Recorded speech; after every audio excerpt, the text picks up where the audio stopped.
আসসালামু আলাইকুম। এই ভিডিওটি যারা 18তম নিবন্ধন রিটেন পরীক্ষা দেবেন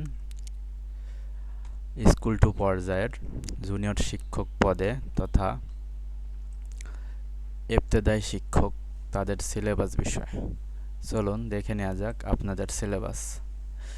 স্কুল টু পর্যায়ে আপনাদের বিষয়ের নাম হচ্ছে ভাষা অথবা ল্যাঙ্গুয়েজ। এটার বিষয়কোড 201, পূর্ণমান 100। এখান থেকে আপনাদের পরীক্ষা হবে বাংলাতে 50, ইংরেজিতে 50। এর মধ্যে বাংলাতে টোটাল 5টি ভাগ রয়েছে। 1 নম্বরে রয়েছে উচ্চ মাধ্যমিক বাংলা সংকলনের সিলেবাসে অন্তর্ভুক্ত গদ্য পদ্যাংশ হতে সংক্ষিপ্ত প্রশ্ন।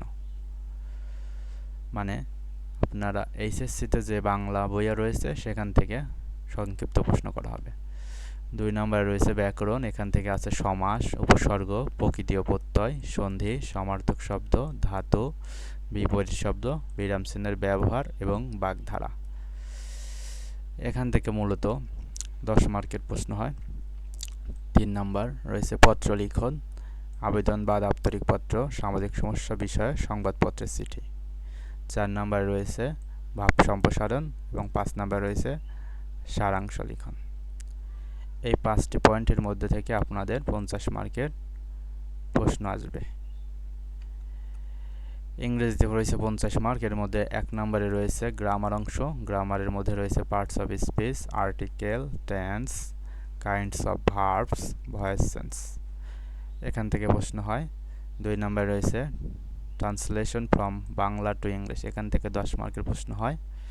2টা ট্রান্সলেশন থাকে, একটা হচ্ছে প্যাসেজ ট্রান্সলেশন এবং একটা সেন্টেন্স ট্রান্সলেশন। 3 নম্বরে লেটার অথবা অ্যাপ্লিকেশন রাইটিং অথবা রিপোর্ট রাইটিং, 2টা থাকে, একটা প্রশ্ন উত্তর দিতে হয়।